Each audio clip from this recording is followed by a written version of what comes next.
Evangelho de Mateus, capítulo 4, verso 23 em diante. Diz assim: E percorria Jesus toda a Galileia, ensinando nas suas sinagogas, pregando o evangelho do reino e curando todas as enfermidades e moléstias entre o povo. E a sua fama correu por toda a Síria, e traziam-lhe todos que padeciam, acometidos de várias enfermidades e tormentos, os endemoniados, os lunáticos, os paralíticos, e ele os curava. E seguia uma grande multidão de gente da Galileia, de Decápolis, de Jerusalém, da Judeia e de além do Jordão. Amém. Então, o ministério de Jesus, eu quero falar aos irmãos sobre esse título, alguns minutos.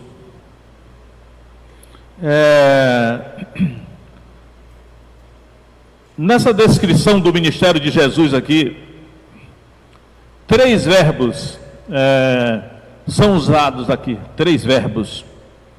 Primeiro é ensinando, didasco. O segundo é pregando, querisso. E o terceiro é curando, terapeuo.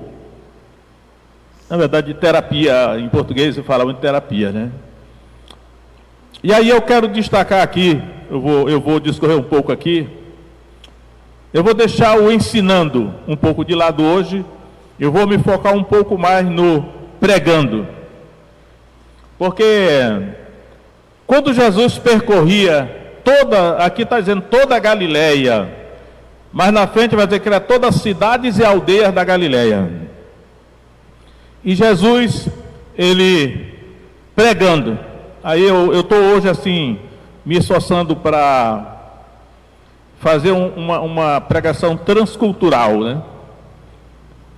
Agora eu estou estudando sobre cultura, onde os missionários chegam numa cultura, por exemplo, de uma tribo de índio, eles têm que reduzir o idioma daquela tribo, a forma escrita, e depois têm que traduzir, né? A escritura para aquele idioma. É um negócio muito complexo. E aí eu percebo que as traduções, os nossos tradutores, eles traduzem os termos originais da melhor maneira que eles podem, o que eles sabem, o que eles querem, porque cada qual tem um pensamento, uma escola que segue. E aí eu quero aqui tentar fazer uma leitura assim transcultural, a partir dos originais, para ver o que realmente o Espírito Santo escreveu através de Mateus. Então eu vou escolher essa expressão aqui, que Jesus ia pregando o evangelho do reino. É só isso, né? Já aqui, olha só. Pregando o evangelho do reino. Verso 23. Então, pregando o evangelho do reino. O que significa isso?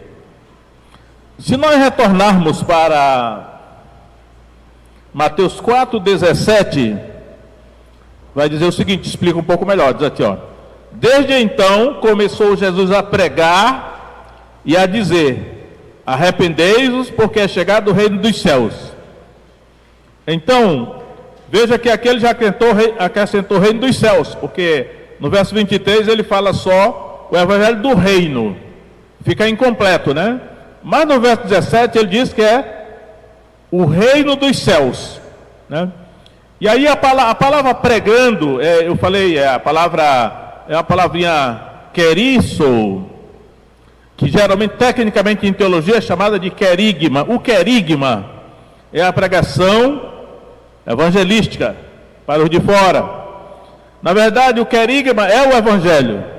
Aí eu quero dar uma pincelada aqui sobre o que é o evangelho, né?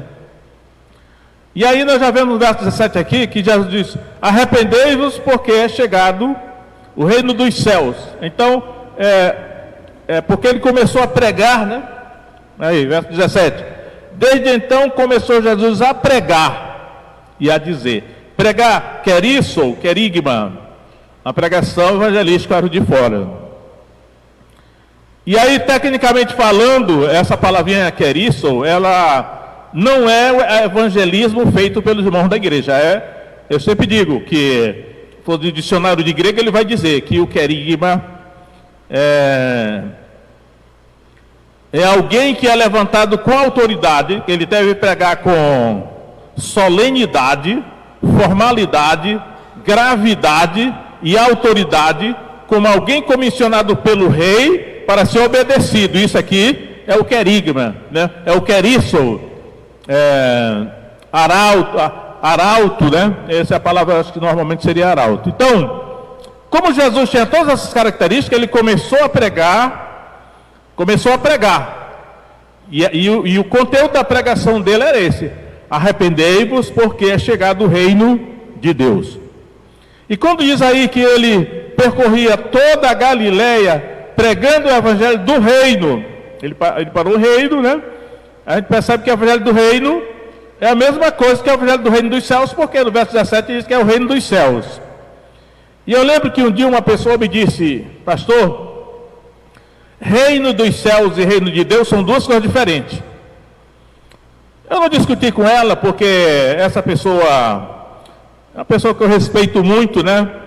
E aí eu digo, eu vou discutir com ela não, mas sabia que não era. E aí eu quero mostrar para os irmãos aqui agora que reino dos céus e reino de Deus é a mesma coisa, irmão. Guarde isso aí, porque é muito importante. E eu vou mostrar para os irmãos, eu acho que é o único texto do Novo Testamento que mostra isso. Então, Mateus 19, vou mostrar aqui, Mateus 19, verso 23. Mateus 19, 23, olha só. Disse então Jesus aos seus discípulos: em verdade vos digo que é difícil entrar um rico no reino dos céus. Reino dos céus, né? Mesma coisa que está lá no começo. Reino dos céus. Aí ele prossegue: e outra vez vos digo que é mais fácil passar um camelo pelo fundo de uma agulha do que entrar um rico no reino de Deus. Então, veja só, então Jesus está mostrando aí que reino dos céus e reino de Deus é a mesma coisa. Por quê? Porque Mateus, que escreveu o Evangelho, que era um dos 12, os estudiosos dizem que esse primeiro Evangelho foi escrito para os judeus. E como os judeus não mencionam o nome de Deus, eles temendo quebrar o terceiro mandamento do Decálogo, em vez de estar reino de Deus, ele colocou na maior parte das vezes reino dos céus. É a mesma coisa que reino de Deus. Então, irmão, já coloque, anote aí na sua mente, no seu coração, que reino dos céus, como Mateus chama muito, Mateus usa a expressão reino dos céus, por causa desse motivo. Ele está escrevendo para os judeus, né? E os judeus não mencionam o nome de Deus. Geralmente quando você vê alguém dizendo o eterno, o nome, Hashem, é os judeus que não têm medo de pronunciar, que não é nem o nome, é um título, porque Deus é um título, Elohim. Mas os escrúpulos dele, a consciência dele vão respeitar, né? Então, mostrando aí para os irmãos que quando Jesus começou a pregar o evangelho do reino dos céus, é o evangelho do reino de Deus, e foi isso que Jesus começou a pregar. Aí ele percorria toda a Galileia pregando o evangelho do reino. Só que em Mateus 24, você vê que lá na frente, o mesmo evangelho de Mateus, capítulo 24, verso 14, que é muito famoso esse versículo aí, irmão, guardem, que Jesus está falando das últimas coisas, ele está falando do que está acontecendo nos últimos dias. Então, verso 14, Mateus 24, 14, olha só. E este evangelho do reino, percebeu aí? Ele falou só o evangelho do reino. Ele não falou o evangelho do reino dos céus, nem falou o evangelho do reino de Deus. Mas ele falou, como em Mateus 4, 23, ele falou só: este evangelho do reino será pregado no mundo inteiro, em testemunha a todas as nações, e então virá o fim. E aí algumas pessoas dizem assim, então o Evangelho do Reino é outra coisa. Porque esse Evangelho que nós estamos vivendo hoje é uma coisa, mas o Evangelho do Reino é o Evangelho que será pregado nos últimos dias, é outra coisa. Não, irmãos, é a mesma coisa, né? Que se não vamos tropeçar em semântica, a Bíblia usa muitos sinônimos, e às vezes as pessoas pensam que cada vez que ela fala de uma maneira é outra coisa. Não, são sinônimos. Então coloque na sua mente aí, o Evangelho do Reino é o mesmo Evangelho do Reino dos céus, é o mesmo Evangelho do Reino de Deus que Jesus começou a pregar em Mateus 4,17. É isso que ele fala. Quando ele fala Evangelho do Reino, já se sabe que é do Reino de Deus, porque Evangelho significa boas notícias. Quais são as boas notícias? É sobre o Reino de Deus. Então aqui no sermão do capítulo 24, ele está dizendo que este Evangelho do Reino de Deus será pregado no mundo inteiro, em testemunho a todas as nações. Porque então ali em Mateus 4,23, ele falou que era só a Galileia, ele percorria só a Galileia, não era nem a Palestina, né? Porque a Palestina é Judeia, Samaria, Galileia. Jesus nem percorria toda a terra de Israel, porque nem gosto de usar Palestina, mas era só uma parte da Terra Santa, só a Galileia. Ele percorria toda a Galileia, pregando o mesmo Evangelho, que nos últimos dias está sendo agora pregado no mundo inteiro, em testemunho a todas as nações. Então virá o fim. Agora, como em 4,17 ele fala, arrependei-vos porque é chegado o reino dos céus, ele então vincula o Evangelho ao arrependimento. Aí eu quero mostrar aqui aos irmãos o que é realmente o Evangelho, né? O Evangelho, irmão, é o arrependimento, tá? O Evangelho significa Deus chamando as nações, todos os seres humanos ao arrependimento. Isso é o Evangelho. Então, por exemplo, eu vou citar aqui Lucas capítulo 24.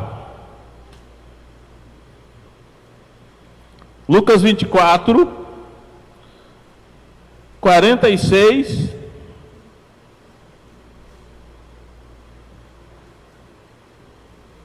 Depois que Jesus ressuscitou, em Lucas 24, 46, ele diz o seguinte: e disse-lhes, assim está escrito, e assim convinha que o Cristo padecesse. Então, quando eu falo Cristo aqui, é possível que Jesus tenha dito o Messias, porque naturalmente Jesus falava em aramaico com os discípulos, às vezes falava em hebraico com a elite intelectual e teológica que eram os escribas e fariseus, os sacerdotes.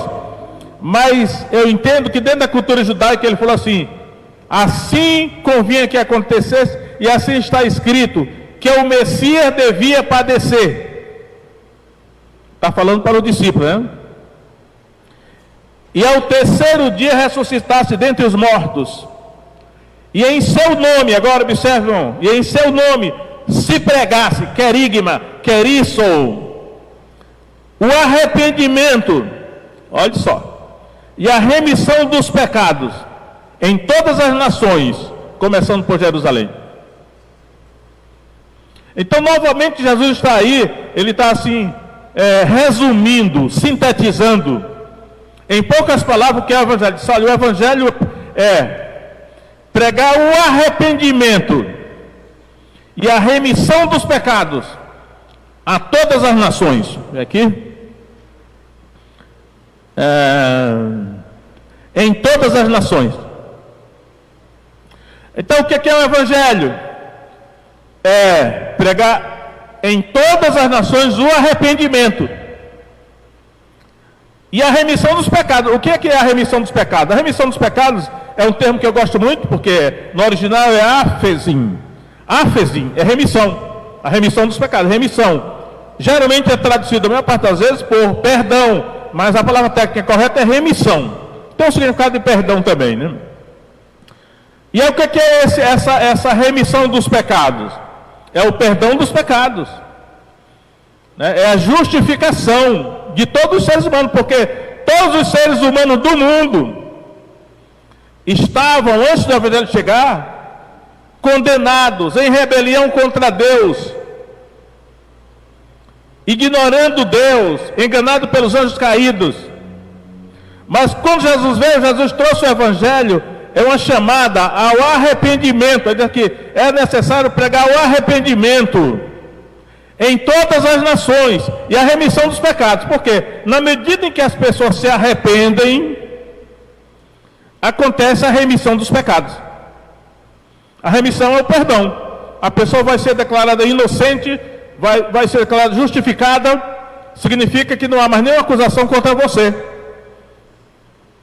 E aí, quando o missionário, por exemplo, eu estou com a minha cabeça totalmente missionária, né? Porque ultimamente eu venho lendo um livro de missões. Quando o missionário chega numa nova nação, numa cultura diferente da tribo de índio, ele não vai chegar lá e dizer assim: atenção pessoal, eu estou vindo lá do Brasil, e eu vim aqui para pregar o Evangelho para vocês. Eu quero dizer que se vocês aceitarem Jesus, você vai ser curado das doenças, você vai ficar rico, você vai ser feliz. Quem é que quer? Vem todo mundo, né? Mas é isso o Evangelho que deve ser levado para as nações?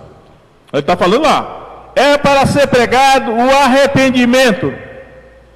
Então, o missionário tem que chegar nas nações, ou na tribo de índio, e dizer: olha, eu vim aqui em nome do grande Deus, do grande Espírito, do Criador dos céus e da terra. Geralmente é interessante que, quando eu vou orar, eu digo assim: Pai, não, Deus, nosso Pai, Criador dos céus, da terra, do mar e de tudo que neles há.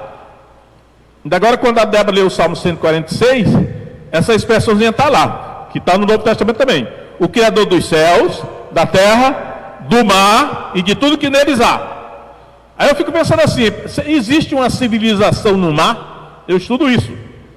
Aí disso que sim, porque até Apocalipse fala essa tríplice criação de Deus: os céus, a terra e o mar. Às vezes é assim: e o que há debaixo da terra. Então, aí eu digo, o missionário vai chegar na nação e vai dizer assim: olha, eu estou aqui em nome do grande Espírito, do Criador dos céus e da terra, e ele tem um filho, que ninguém sabia que ele tinha um filho, mas agora a gente sabe que ele tem um filho.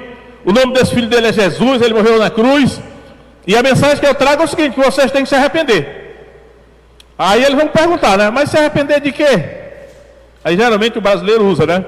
Eu nunca matei, nunca roubei, eu preciso me arrepender de quê? A primeira coisa que nós precisamos nos arrepender é de ignorar a existência de Deus, desprezar a existência de Deus, a ignorância. A maior parte das pessoas até nem conhecem a Deus. É claro que há o fator complicador, né? Que Satanás encheu o mundo de mentiras e enganos, né? Criando todo tipo de religião falsa para confundir. Aí o que acontece? Mas eu vou mostrar para vocês agora o de que nós precisamos nos arrepender de quê?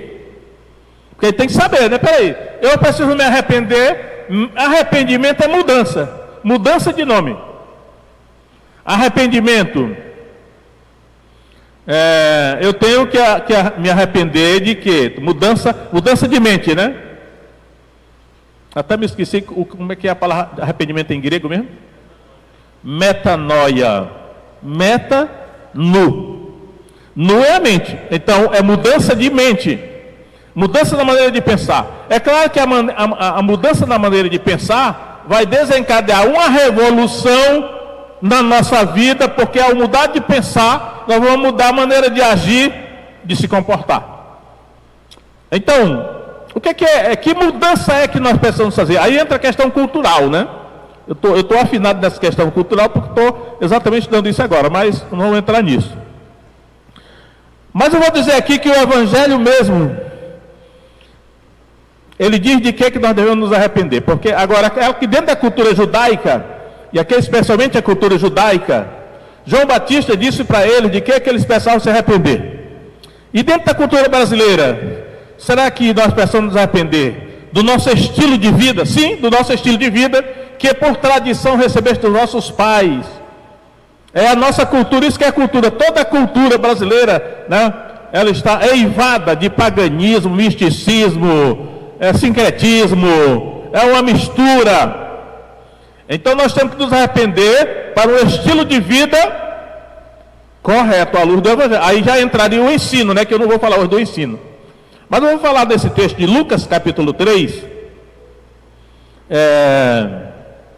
verso 7, que ele vai dizer o que é que eles deviam se arrepender, né? Olha só, Lucas 3, 7, irmãos.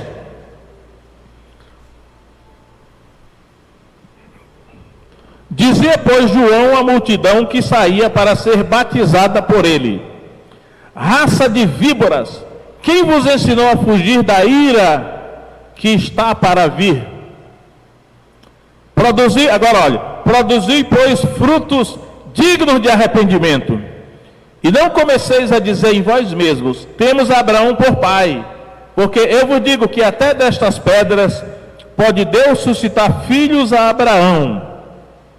E também já está posto o machado à raiz das árvores. Toda árvore, pois, que não dá bom fruto, corta-se e lança-se no fogo. E a multidão interrogava, dizendo: que faremos, pois? É a multidão de judeus, dentro da cultura judaica, né? Respondendo ele, disse-lhes: quem tiver 2 túnicas, reparta com o que não tem. Isso aqui, será que nós aqui, brasileiros, acrianos, do Calafate, precisamos nos arrepender disso, né? Que é uma atitude aqui de bondade, né? De generosidade para com o seu próximo, no caso aqui, principalmente os domésticos da fé, né? O que não tem, o que tem 2 túnicas, reparta com o que não tem nenhuma. É disso que eles precisavam se arrepender, né? Do egoísmo, egocentrismo, da indiferença para com os que sofrem e tal. E quem tiver alimentos, faça da mesma maneira. Será que nós devemos nos arrepender disso? Bom, em qualquer lugar do mundo, isso aqui eu acredito que é uma coisa válida de qualquer cultura, né? Chegaram também uns publicanos para serem batizados e disseram-lhe: mestre, que devemos fazer? Olha, os publicanos, quem eram os publicanos? Eles eram funcionários da Receita Federal, cobradores de impostos, só que eles eram judeus e cobravam impostos em favor do Império Romano, dos seus próprios concidadãos judeus, né? Eles perguntaram a João Batista: e nós, mestre, que faremos? Aí João Batista disse: não peçais mais do que vos está ordenado. Aí o fiscal agora tem que chegar lá no estabelecimento comercial, né? Olha, nós estamos aqui em nome do governo, você tem que pagar um imposto de 10% de tudo que você ganha. Mas aí o fiscal desonesto: não, olha, na verdade o governo está cobrando 20%. Então eu pago, você vai ser preso. Aí o comerciante está 20%, o fiscal bota 10% no bolso e dá o resto para ela. É isso que o João Batista está dizendo: não faça isso. Cobre só o que está estipulado pelo governo. É claro que isso aqui no Brasil é complicado, né? Porque quem já faz esses absurdos mesmo já é o governo, ou os governos, né? Então vai lá. E os soldados interrogaram também, dizendo: e nós que faremos? Soldados aqui, não pode ser os policiais, né? Qualquer tipo de policial. Naquele tempo eram soldados, porque a polícia acho que nem existia, os soldados do exército mesmo que faziam o papel de policial, mas hoje seria mais os policiais, né? Que lidam diariamente com o povo.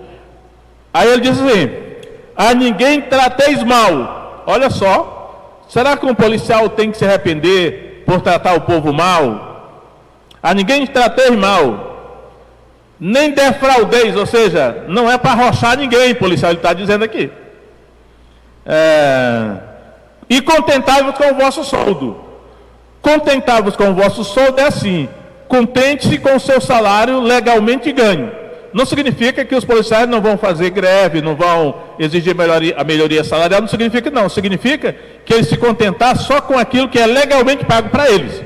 Se o governo resolver dar 20% de aumento para os policiais, está correto, porque é o governo que decide, mas ele não deve receber propina, né? Que é isso que ele está dizendo aqui. Então, irmão, é esse o arrependimento que aqui nós podemos inferir dentro dessa cultura judaica e romana e grega que o Novo Testamento é escrito aqui.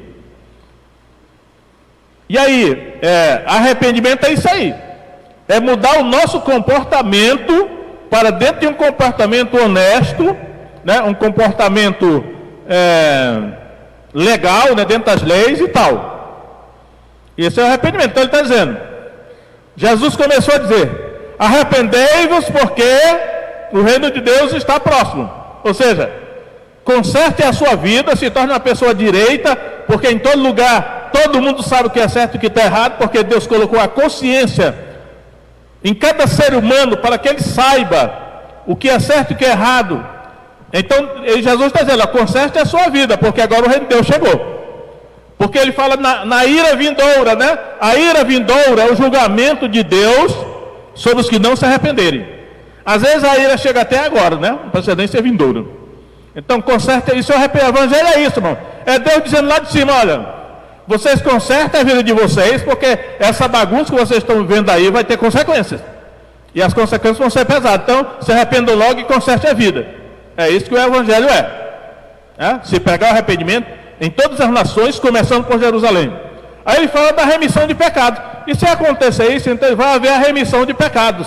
Áfesim, que é o perdão dos pecados. Você vai ficar justo diante de Deus. Você não vai ser lançado no inferno. Você não vai ser condenado por Deus. Você vai ser recompensado por Deus. Isso é o evangelho. Agora, irmãos, eu quero agora voltar a Mateus 4:23. Porque Mateus 4:23, ele termina, assim, eu vou aqui discorrer um pouco agora sobre duas palavras, que diz assim, os verbos que estão aqui é ensinando, pregando, eu acabei de falar agora sobre pregando, e curando, terapeu ou curando. E aí eu vou mostrar que tipo de doença que ele curava. Então, no final do verso 23 diz assim, curando todas as enfermidades e moléstias entre o povo. Então essas duas palavrinhas aqui, vamos lá. Curando todas as enfermidades e moléstias. Agora eu vou para o original. A palavra enfermidade que aparece aqui é nosos em grego. O que significa nós? Significa doença ou enfermidade. Então significa que Jesus curava todas as nosos, doença ou enfermidade. É o que nós conhecemos como doença ou enfermidade, porque em português, doença e enfermidade é a mesma coisa, são sinônimos. Mas só que aqui tem duas palavrinhas. E o tradutor traduziu por doenças, molestas, enfermidades e moléstias. Aí já complicou, porque aí é questão, né? Que a palavrinha segunda aqui, nosos é doença e enfermidade, mas essa outra palavrinha que aparece aqui é malaquia. Sabe o que é malaquia? Eu acredito que isso aí é complicado, traduzir isso aí por molesta. A palavra malaquia significa fraqueza.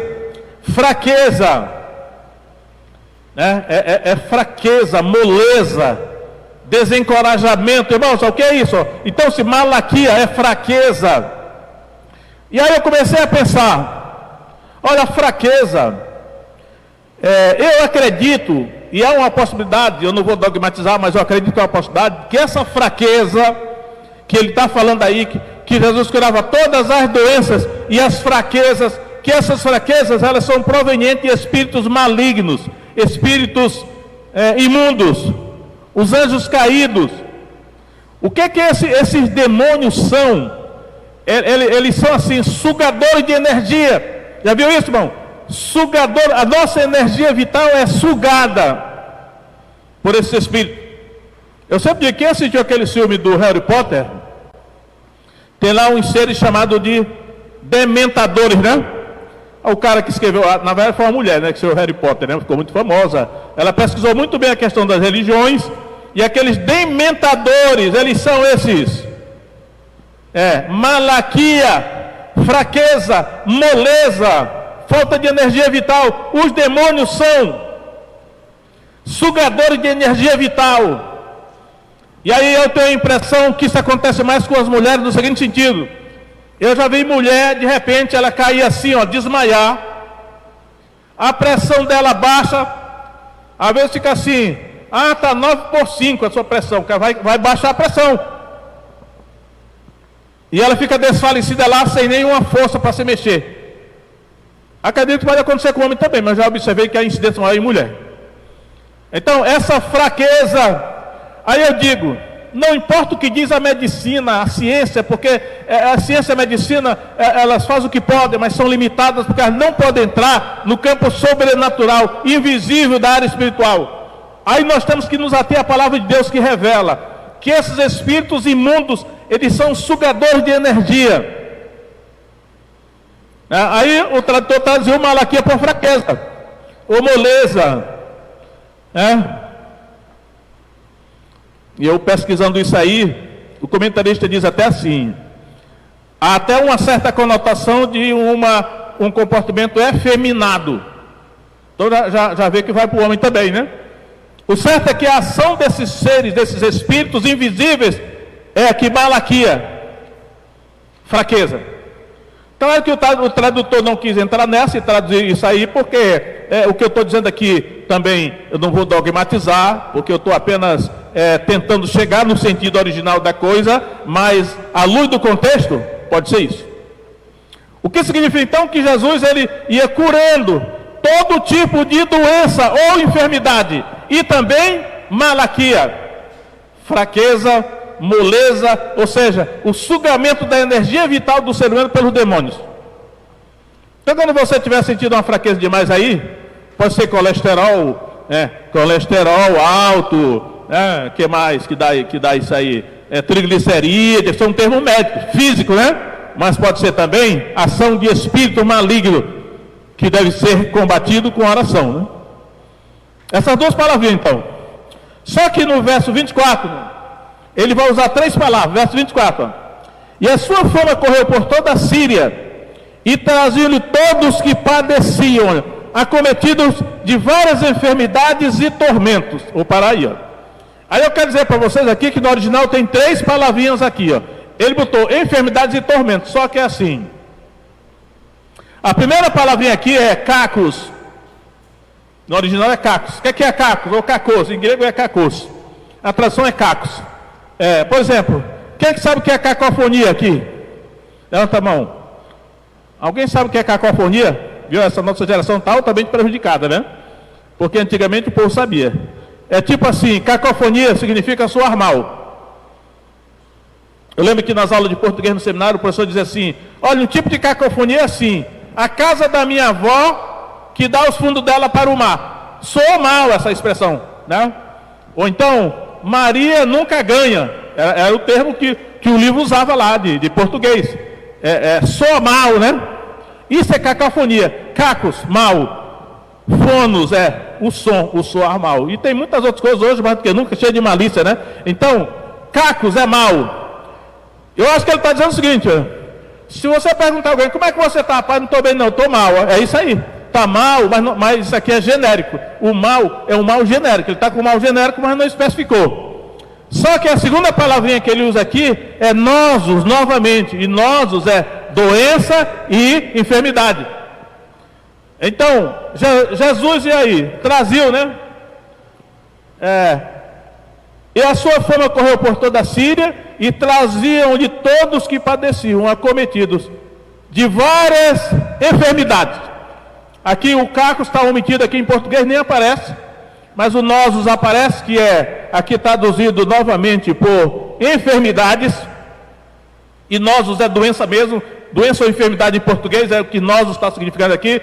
Então trazer esse tipo de gente, ou seja, gente que estava mal porque é por causa de doença e enfermidade, mas aí aparece uma terceira palavrinha aqui no texto, que no grego é basanos.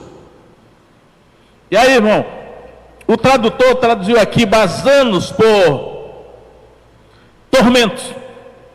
Basanos por tormentos. E está correto, porque tormento, mas eu acho que é mais correto, sabe o que é? Sabe o que significa basanos mesmo? Tortura. Remete às práticas da tortura praticadas ao longo, por exemplo, da história, né? Não vou nem entrar nesse bela história do Brasil, mas os fulanos tais torturaram os fulanos, o do outro grupo torturou, tem tortura nas delegacias, tem tortura não sei aonde. Tortura é um torturador, uma pessoa que tortura. Basanos é um instrumento que é usado para torturar. Ou seja, ele está se referindo que essas pessoas que eram trazidas para Jesus, elas estavam sendo torturadas. É claro que não era torturado fisicamente, não. Eu acho que eles eram torturados espiritualmente. Ou seja, novamente os demônios invisíveis, seres espirituais, estão aí e eles são torturadores, são os dementadores lá da Harry Potter, né?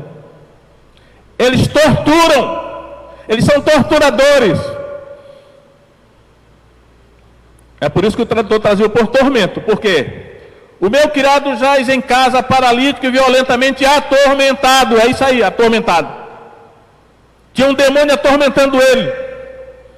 E essa palavrinha basanos aparece também em Mateus 18, no final da parábola do credor incompassivo.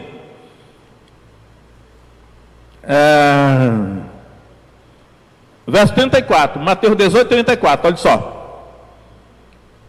Depois quem quiser ler a parábola toda, né? 34. Indignado, seu senhor o entregou aos atormentadores basanos, até que pagasse tudo que devia.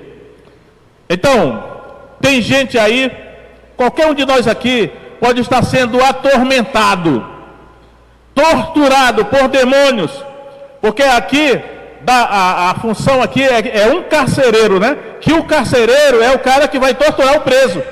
Essa é a ideia. O comentarista diz assim: isso não é de estranhar, porque antigamente os carcereiros fazia parte do trabalho deles, claro que sob ordem do seu chefe, torturar o preso.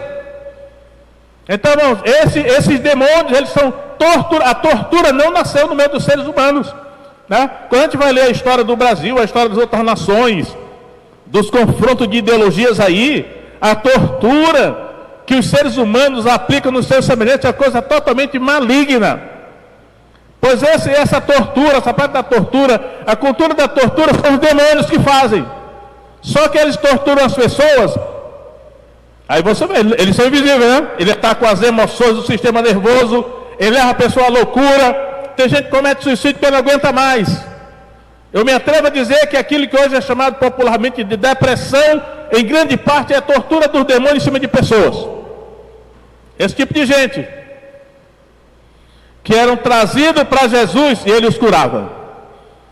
Cacos, nosos, doença. Basanos, torturada, aí de atormentado, de traduzir aí, né? Então você está sendo atormentado aí, leve em consideração que pode ser um demônio. Agora, lá na parábola do credor incompassivo, foi Deus que entregou aquela pessoa ao demônio, porque não perdoou o seu irmão.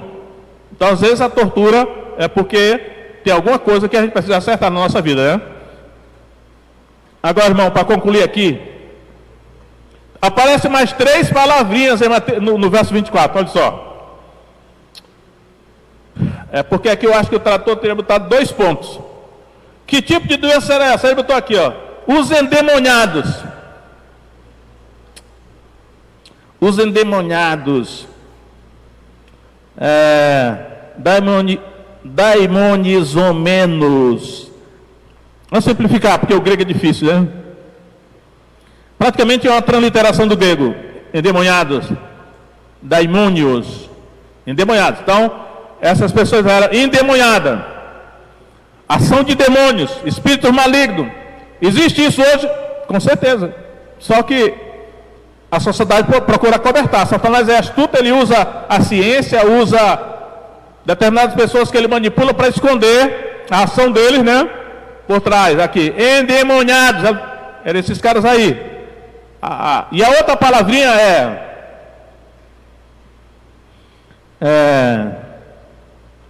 Selene, eu vou abreviar, a palavra é muito grande, sim.